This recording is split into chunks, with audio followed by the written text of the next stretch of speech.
siang. Perkenalkan, nama saya Gede Supaja Darmatuladi. Kali ini saya dari kelompok 10 akan mewakili untuk menjelaskan tentang bangunan pengendali banjir.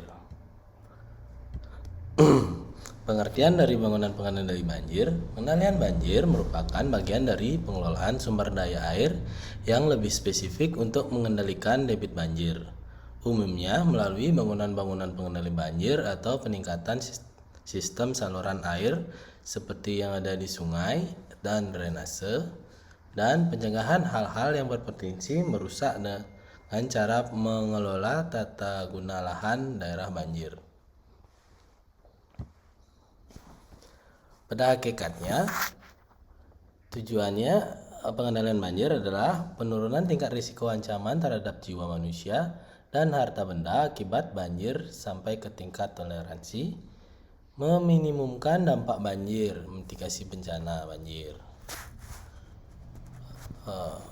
Pengendalian banjir merupakan suatu yang kompleks.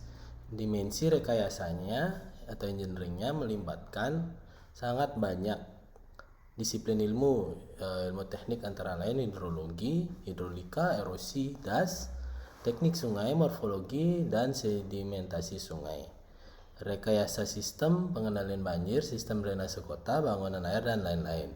Di samping itu, suksesnya program pengendalian banjir juga tergantung dari aspek lainnya menyangkut sosial, ekonomi, lingkungan, institusi, kelembagaan, hukum, dan lainnya. Politik juga merupakan aspek penting, bahkan kadang menjadi paling penting. Dukungan politik yang kuat dari berbagai instansi, baik eksekutif maupun legislatif, akan berpengaruh pada solusi banjir kota.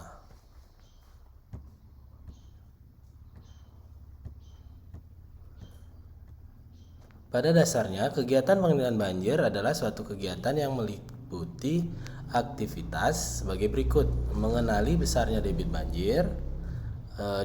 Mengisolasi daerah genangan banjir, 3. Mengurangi tinggi elevasi air banjir. Dan pengendalian banjir pada dasarnya dapat dilakukan dengan berbagai cara, namun yang penting adalah dipertimbangkan secara keseluruhan dan dicari sistem yang paling optimal.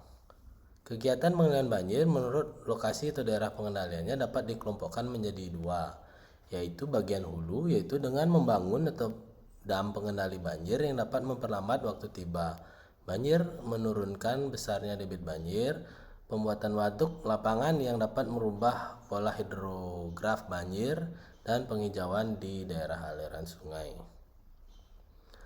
Sedangkan yang kedua pada bagian hilir, yaitu dengan melakukan perbaikan alur sungai, tanggul, sudetan pada alur yang kritis, pembuatan alur pengendali banjir atau floodway, pemanfaatan daerah genangan untuk retarding basin dan sebagainya.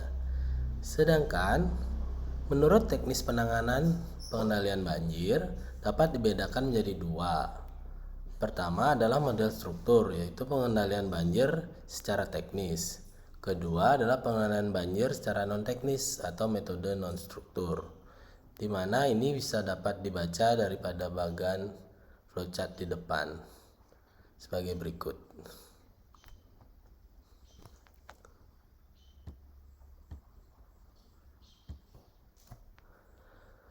Bangunan pengendalian banjir adalah terdapat sebagaimana slide sebelumnya. Ada jenis non-struktural dan struktural, di mana kelompok 10 kali ini akan menjelaskan contoh-contoh bangunan pengendalian banjir yang akan dibahas dalam materi yang antara lain pembangunan kanal atau pengendalian banjir kanal, sodetan, shortcut, dan flood diversion. Perkenalkan, saya Tomang Fitra dari kelompok 10 dan akan melanjutkan presentasi tugas kelompok kami mengenai bangunan pengendali banjir. Baik, langsung saja saya lanjutkan presentasi dari teman kami. Yang pertama adalah bangunan banjir kanal.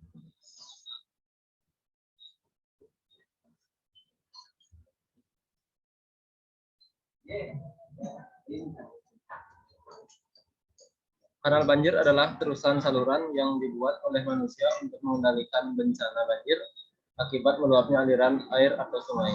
Pada umumnya, kanal banjir merupakan bagian dari aliran sungai dengan pelebaran atau pendalaman pada bagian tertentu. Kanal sendiri berdasar fungsinya dibagi menjadi dua.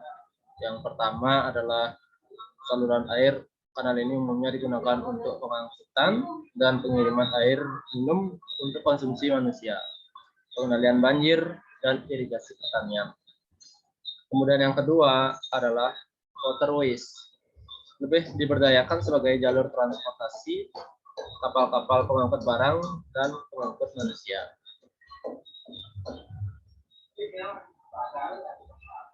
Adapun tujuan dari pembuatan kanal banjir ini adalah pembuatan kanal banjir yaitu sebagai pengalihan sebagian atau seluruh aliran dari sungai tempat lain. Pengalihan ini sebagian besar sistem pengendalian banjir secara keseluruhan. Selain sebagai pengendali banjir, kanal banjir bisa juga difungsikan sebagai jalur transportasi dan perdagangan.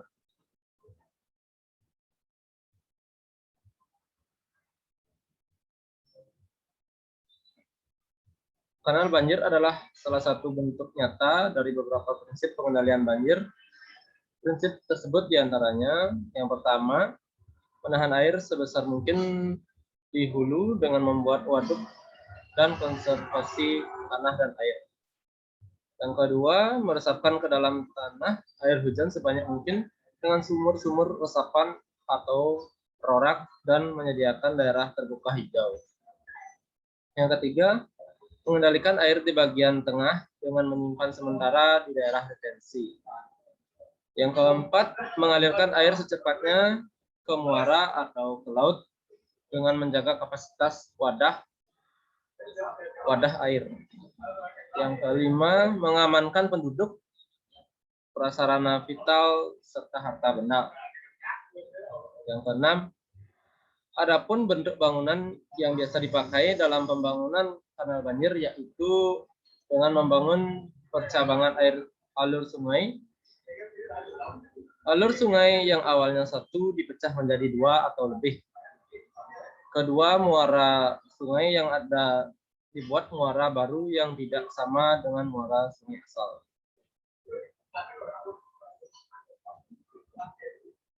Bisa dilihat pada slide-nya yang sudah saya bagikan. Ini adalah gambar-gambar pembangunan banjir kanal. Ada bangunan banjir kanal timur yang bermuara di Laut Jawa, kemudian bangunan bendung kanal banjir barat Semarang. Kemudian akan saya lanjutkan mengenai Sudetan. Sudetan ini adalah saluran yang digunakan untuk mengalihkan sebagian atau seluruh aliran air banjir dalam rangka mengurangi debit banjir pada daerah yang dilindungi dengan mempertimbangkan alur sungai stabil. Di sini saya tambahkan lagi sedikit tentang sudetan, yaitu saluran yang digunakan untuk mengalihkan sebagian atau seluruh aliran air banjir dalam rangka mengurangi debit banjir pada daerah yang dilindungi. Faktor-faktor yang penting sebagai pertimbangan dalam desain saluran bypass adalah sebagai berikut. Yang pertama, biaya pelaksanaan yang relatif mahal. Yang kedua, kondisi topografi dari rute alur baru. Yang ketiga, bangunan terjunan mungkin diperlukan di saluran bypass untuk mengontrol kecepatan air dan erosi. Kendala-kendala geologi timbul sebagai alur bypass. Contoh, membuat saluran sampai batuan dasar sungai. Berikutnya, penyediaan air dengan program pengembangan daerah sekitar sungai. Kebutuhan air harus tercukupi sepanjang aliran sungai asli di bagian hilir dari lokasi percabangan. Pembagian air akan berpengaruh pada sifat alam daerah hilir mulai dari lokasi percabangan bypass. Sudetan pengertian berikutnya adalah perbaikan alur sungai biasanya termasuk perbaikan alignment atau jalur sungai mulai pekerjaan sudetan pada alur sungai yang berbelok-belok sangat tipis. Baiknya dilakukan sudetan agar air banjir dapat mencapai bagian hilir atau laut dengan cepat dengan mempertimbangkan alur sungai stabil.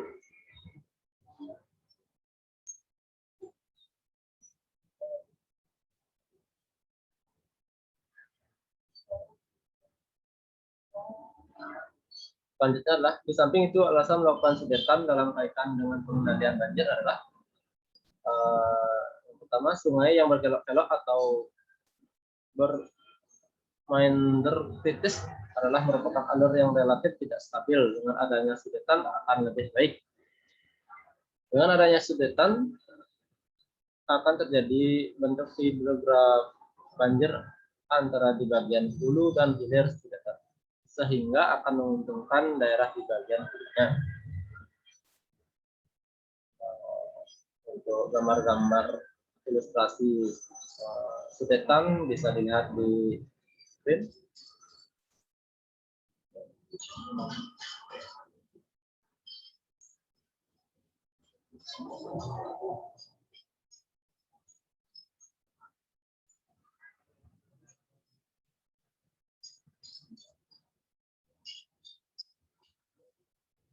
Sekian dari saya perwakilan kelompok 10 dan akan dilanjutkan oleh teman-teman.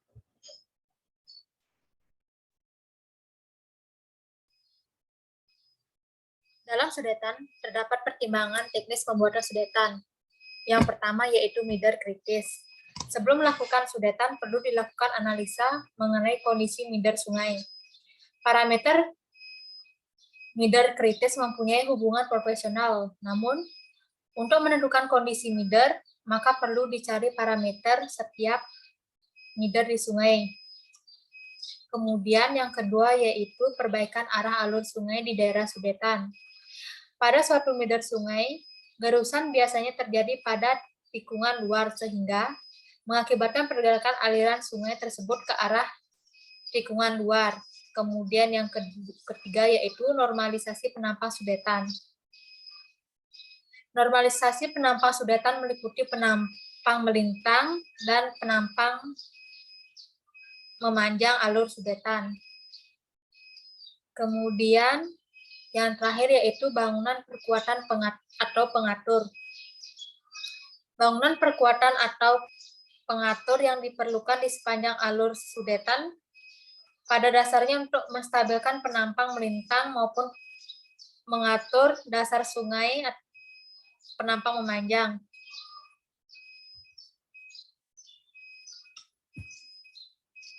Kemudian yang selanjutnya yaitu floodway.